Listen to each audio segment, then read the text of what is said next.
Hey there, I'm Tricia Rose Burt, and I want to ask you a question. What creative work are you called to do but are too afraid to try? Are you an IT but dream of doing stand-up? A PR exec who longs to write a screenplay? Did the pandemic change your priorities and you want to leave your fully funded PhD, MD program and go to New Mexico and paint? Or maybe you're like I was in my early career, trapped in a lucrative but soul-crushing corporate job when what I really wanted to do was tell stories on stage. In this podcast, we'll hear from artists who took an unexpected leap and found the courage to answer their creative call so we can inspire you to answer yours. Because this is no time to be timid.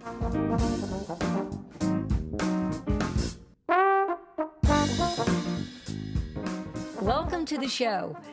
In this episode, we're going to explore the fifth principle of the No Time to Be Timid manifesto: logic can work against you. Now, don't misunderstand me, logic plays an important role in our lives, but I'm not so sure it should be the only criteria when you're making a decision, particularly a creative one, because in my experience, logic, also known as doing the sensible thing, can sometimes sabotage a good idea. I just ran across a great example of this in the memoir Becoming Duchess Goldblatt. In it, the author writes about when she created a fictional character on Twitter called Duchess Goldblatt. The Duchess is an elderly author living in a place called Crooked Path who shares little fragments of beauty and fun. The book's author, who remains anonymous so as not to ruin the magic of the Duchess, created her during a dark time in her life. Her marriage ended, she lost her job, her father died. She wanted to heal, and she felt like when she wrote, she was the best version of herself. So she created the Duchess. In the book, she says, "I hope someone wants to read this, but probably no one will, so it will have to be for my own entertainment. I'll write whatever makes me laugh." Not everyone's supportive. One of her friends ridicules her for doing this, tells her that she's wasting her time, that she should do something that matters. She even says it's stupid and that no one will read it. But the author sticks with her gut, and she ends up creating a community of 54,000 followers, becomes best friends with Lyle Lovett, and gets a book deal in the process. She also creates a new life for herself. I mean, it didn't make sense to her friend, but it made sense to her, and fortunately, she persevered. I can bring this idea of foregoing logic a little bit closer to home. I'm not sure it's the most sensible thing for me to start a new podcast when there's already 2 million in the world. I even overheard a friend saying, "Just what the world needs, another podcast." But I thought the world did need another podcast. So I reached out to a dear friend, Kelly Horan. She's the deputy editor for the ideas section of the Boston Globe, and she's also produced 2 podcasts, so I wanted her opinion on my idea. I told her the premise, conversations about finding creative courage, and she said, "Tricia, you have to do this podcast." Then she began telling me about her struggle to become a writer, while another person, in this case her father, wanted her to do the sensible thing. He loved Kelly and wanted her to have a sure path so she wouldn't struggle. And I was listening to Kelly tell her story. I thought, okay, wait a second. People need to hear this. And she let me record her. So now you get to enjoy her story too.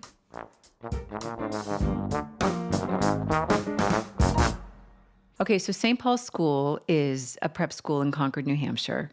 And it's a kind of place where I think I knew about it because I knew that some people got to go there. We didn't have the means to go to a school like that.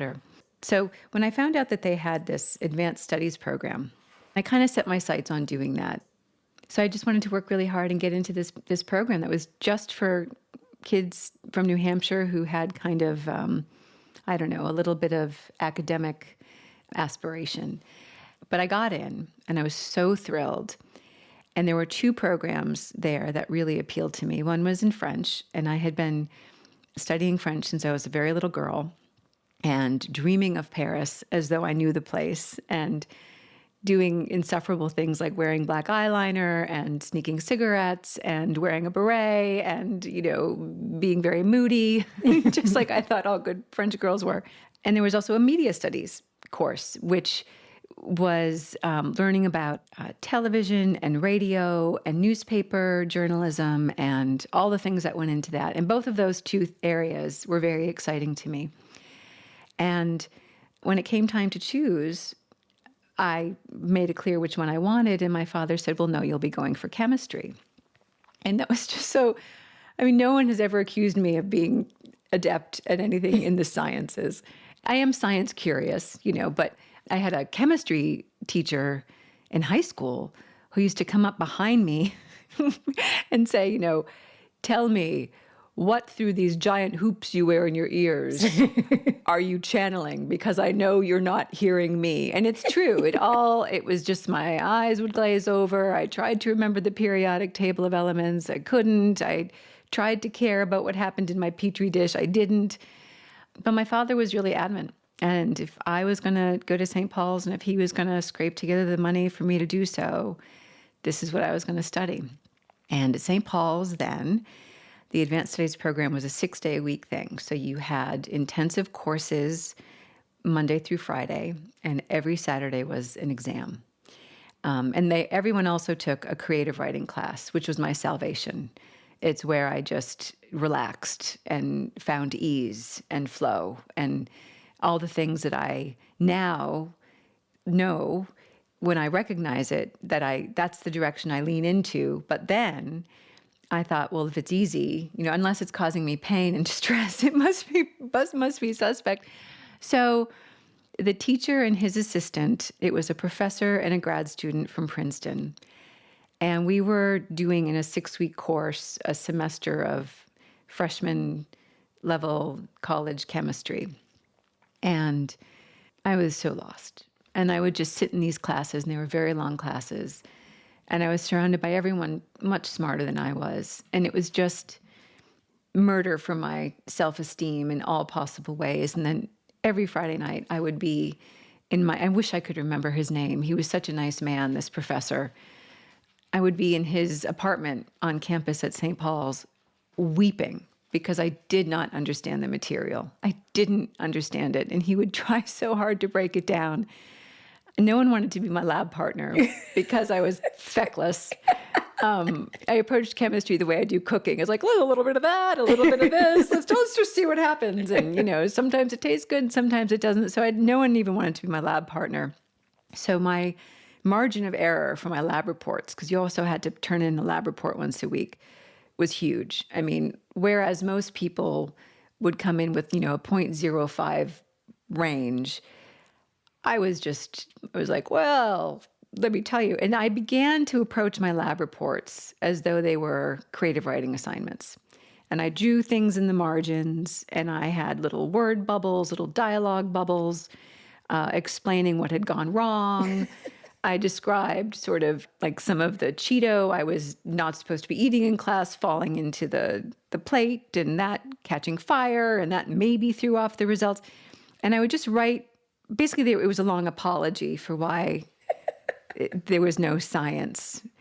And it turned out that he found these very amusing and well-written.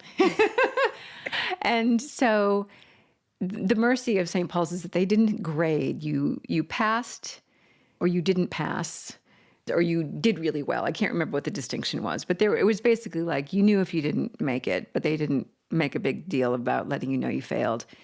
Most people passed. Some people had some kind of distinction. And I ended up getting a distinction in creative writing, and that made me very happy. And to my great astonishment, and surely because it was an act of pity, I passed chemistry. There's nothing I did that merited passing chemistry. And there was even a graduation ceremony, and my dad came. And I was holding my breath the entire time because I just knew how disappointed he was going to be when I didn't pass chemistry. And then they called my name, and I was like, there's been a mistake. And I walked up and I accepted it wasn't a diploma, but it was something like it. And then after milling around in the parking lot, this lovely chemistry professor came up to my father and me, and he said, I need to tell you something about your daughter. And my father, who is such a lovely man and so well-meaning in all ways, but who at the time wasn't going to listen to anything anyone said about his daughter, especially from his daughter, but said, okay. And he said, she is not going to be a scientist. What she should be is a writer. you have a writer on your hands. And he handed, to my astonishment, the stack of my lab reports. And he said, this is not science, but it's some of the most entertaining reading I've ever read. And, and I burst into tears, of course, because I hadn't always felt seen growing up. And it was a very new sensation for me. And I even could get choked up now thinking about it, because this man, his kindness and his mercy, and just the fact that he understood, that I had taken my failure in chemistry as just, I'm a failure. And he had taken it as, you're just meant to do something else. And he gave me a copy of the M. Scott Peck book, The Road Less Traveled, and he, his parting words to me were, read this and do what you love. It's a moment that's burned in my memory, a moment of gratitude. And it took me many years to, I think, have the courage to follow his edict, do what you love. But he was right. I was 16 years old, and it was, I think, maybe the first adult in my life who saw me and saw that I had a gift for something, and wanted to encourage it.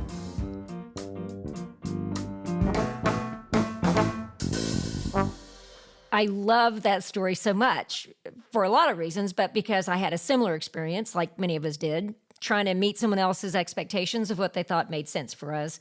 And it made me want to talk more with Kelly about the logical path versus that road less traveled. So I invited her over to my studio for some conversation. The thing about logic is it's the safe choice. Yeah, and it's the looks good on paper choice, and it sounds good at the dinner party choice, and it's the socially acceptable choice, and it quells the parental anxiety choice.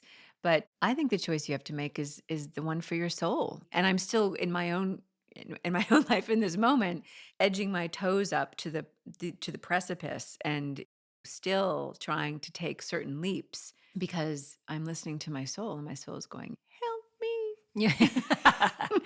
I've been reading a lot about this because this whole idea of logic versus intuition fascinates me. Well, what do you mean by logic, first of all? I actually had to look it up, and it says the real definition of logic is a proper or reasonable way of thinking about something. And doesn't that just make you feel like there's no air in the room? Yes, like someone is choking me. Right, exactly. It's someone proper and reasonable. Like, 2 words I never want applied to myself personally. Well, and I tried so hard to be proper and reasonable, and it just never, ever worked. There was at one point in my life where I could do what was logical and keep my job working with Fidelity Investments, or I could quit my job, sell my car, divorce my husband, get rid of my apartment, cash out all my retirement savings, and move to Ireland, which is what I did. It just, there was, on paper, it made no sense at all. Yeah. Nothing about it was logical, but I just knew I was supposed to do that. And there were so many people around me letting me know the flaw in my logic, that why this didn't make sense and why I should be fearful. But I thought, I'm more scared of staying at home. I'm more scared of doing this life. I had created this life that required me to have a job I didn't want anymore. And the only way I could see myself getting out of that was to completely remove myself from where I was. It just wasn't working out. And there was a big faith component for me in there as well. The God I believe in is like, would you quit doing it the safe way and let's go take a risk? I mean, don't get me wrong. Logic is a very important part of life, but it's a very different process. When I was in art school, they would say there's 2 different kinds of processes. You can't create and analyze at the same time. They're competing processes. There's a time and a place for both of those. And there's a book called Whack on the Side of the Head by a man named Roger Van Eck. And he talks about soft and hard thinking. And hard thinking is all like analysis and logic and numbers and data, and then there's this soft thinking, right? And it's intuition, going with your gut. It's metaphor. It's all of this. It's the full body yes. It's when you feel yes in your whole body. Yes. And both of the type of thinking has a place in the world. But in the creative process, you really don't want a lot of logic in the beginning. You want to be like, what happens if I do this? What happens if I do that? A lot of just freewheeling. And if you try to put well, this isn't practical, while you're trying to do a drawing, or what's going to happen with this when you're trying to create a character when you're writing. I mean, you're sort of doomed. Well, logic is sort of the I think, natural enemy of creative freedom, because if you hem yourself in too much by thinking, how will I make money from this? Is this going to sell? Is this going to get me to the next place? How am I going to pay the mortgage? Or if you think any of those things while you're just in the act of creating, you're going to kill your flow. You're not going to create anything, but you're going to give yourself a complex. And I think that for me, when I get into that thinking, I realize that I need to go take a walk. I need to go take a deep breath. I need to go be in nature and just shake it off, because it happens often where I will start to feel like I'm in my 50s and I have $14 in retirement and my vast shoe collection is not going to get me there in old age. And how has this happened? But I think that I soothe myself by saying, for the most part, I have tried to follow my passions. And I think there's a lot to be said for that. I don't know what your experience was. My experience growing up a lot was what was valued more was reason. What was valued more was proper thinking. And then that somehow creativity was an inferior skill, that there was an imbalance. How'd you do with logic in college? So I made 3 Ds in college. The first D I had was in econ. I actually withdrew passing before I could actually be given the D. I was savvy about that. Guns and butter, couldn't do. The second D I got was in calculus, and I think our professor, it was either Mrs. McGeehee or Mahaffey, even tried to drop one of the test grades to see if I would get a C. Alas, I still got a D. And then I got a D in logic. I can remember the book. The book was like navy blue and just so inaccessible. But again, there's a place for logic, but not when you're making.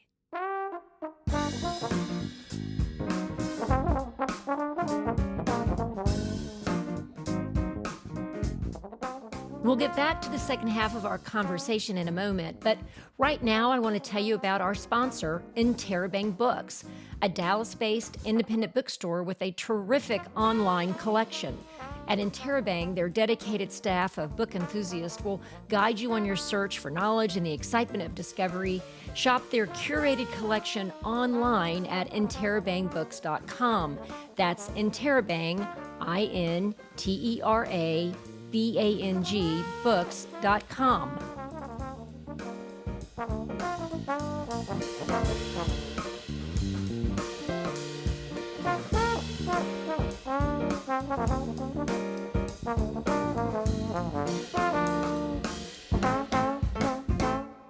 Okay, have you seen the documentary Bathtubs Over Broadway? Mm-mm. Okay.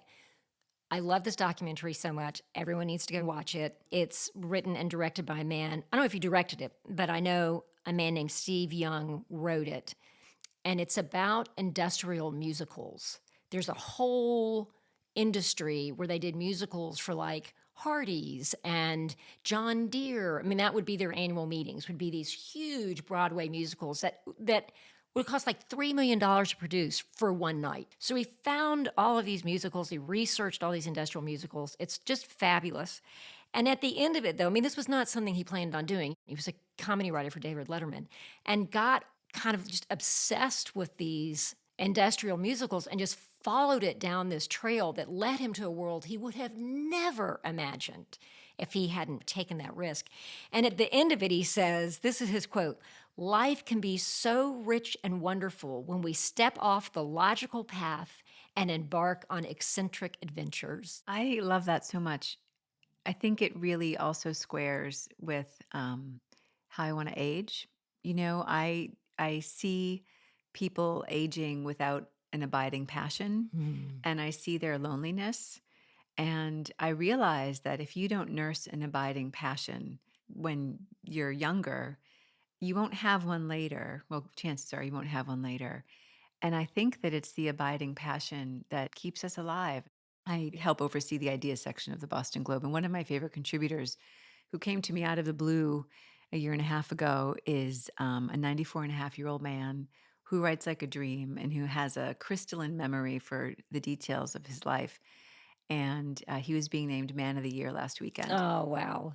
And I went back to the party at his house that his kids were having and grandkids were having for him. And he was sitting in front of his computer with all the Word files, there in the background. And I said, so his name is Tom Sheehan. And I said, so Tom, is writing keeping you alive? And he said, oh, writing is keeping me alive. And we talked about how important it is to have a creative act to turn to when you can't sleep, when you have a trouble.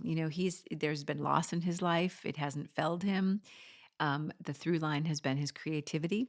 And so I weave the eccentric adventure. I weave that into my own way of thinking too about, what happens when my son has grown up and has left the house. I don't want to make the mistake of trying to live vicariously through him. I don't want to live for him. I don't want to try to crowd his choices because I haven't made mine, because I was too timid to live my own bold choices. I don't want to try to steer him. I think if we try to be logical, it doesn't always work for us. But I also think that you're a very intuitive person. And I think that you have a deep faith, which I admire. I wish I had it because I feel like people with a deep religious faith, there's something calming about their presence and inspiring. And I just wonder, even with doing this podcast, this was another leap. I mean, I remember when you first came to me talking about this, you're like, I want to do a podcast and I want it to be about the creative process and I've got a manifesto. And I was just like, wow, you have to do this. It was so clear you had to do it. But what drives you through uncertainty, through scarcity? Because scarcity is a trigger for me. Because scarcity is a very big trigger for me. Knowing that I don't know how to pay the next bill scares the heck out of me. So what is the precipitating force in your life that makes you say, I'm going to do this? I don't know how I'm going to get it done, but I'm going to do this. I just feel really called to do this work. Yeah.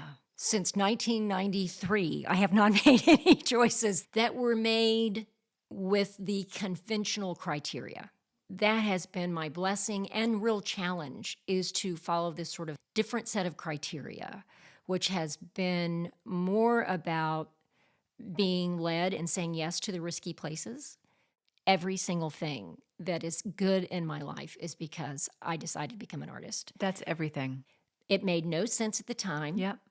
For me, logic comes into it after I've gone through the creative process. Logic comes into it when I'm trying to figure out how to execute the creative idea. I would even argue, though, having watched behind the scenes this podcast come together, that you put a hell of a lot of logic and methodical practice into putting this together. I mean, It wasn't like, I'm going to do a podcast. You've interviewed people behind the scenes about how they do. You came to me, how you make a podcast. You went to a convention, meeting other people who make podcasts. You've been reading books. You've been doing all this work. And I think that that's a really important point that I want to make, which is that creation should be about abandon and it should be about your intuition. But before you set pen to paper, which is my art, before you set brush to canvas, I think that you do have to have followed some logic in getting there. But it's woven into the fabric. It's not the final result. And when it's not what you lead with. And it's hard work. It is hard work. I think that there's this notion that artists swan around in silk caftans with cigarettes on, maybe they smoke them, maybe they don't, on the end of a long filter, and just, dabble. No, it's such hard work. The scariest place for me to be is sitting in front of a blinking cursor. The hardest work I do is the 50 feet it takes to get from my house to my studio. I hear you. Well, I think there's a lot about return on investment. Oh, yeah. I mean, I do the same thing. If I'm going to put in this much effort, I have to have something to show for it, sort of immediately. I mean, we live in this world of not like, what's the process? It's like, what's the end product? And if I start thinking about return on investment in a traditional way, it's just going to thwart me every time. But the ROI on what you give to yourself, it makes you probably a better partner, a better human, a happier human. You're able to experience gratitude and all of the world's gifts.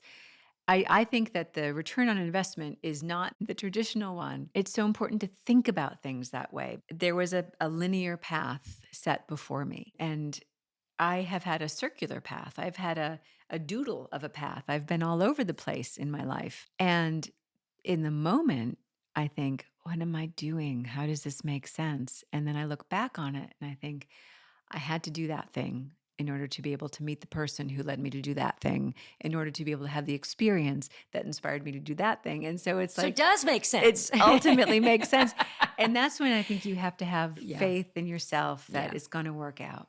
Yeah, absolutely. Hey, thank you, Kelly, so much for joining me in the studio. You're welcome. Thank you for having me.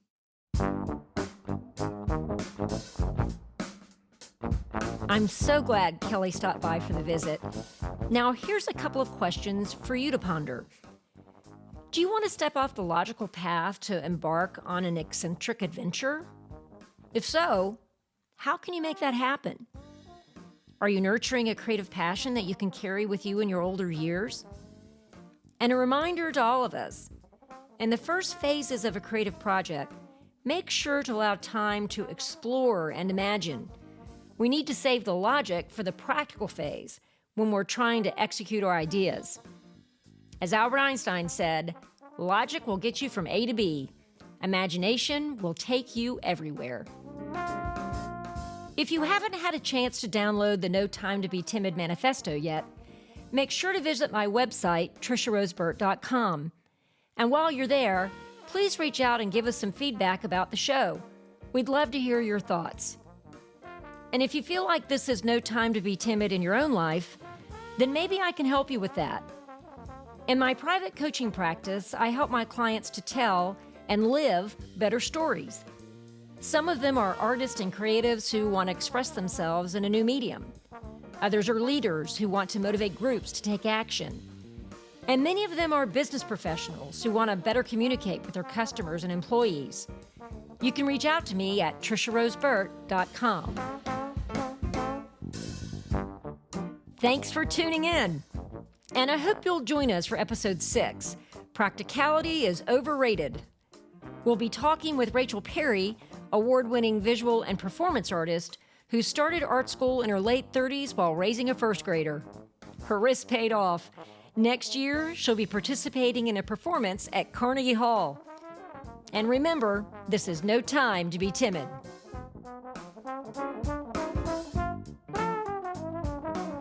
No Time to Be Timid is written and produced by me, Tricia Rose Burt. Our executive producer is Mia Raveno, and our sound engineer is Adam Arnone of Echo Finch. If you like what you hear, please spread the word, subscribe to the show, and review us on Apple Podcasts, Spotify, or wherever you listen. No Time to Be Timid is a presentation of I Will Be Good Productions.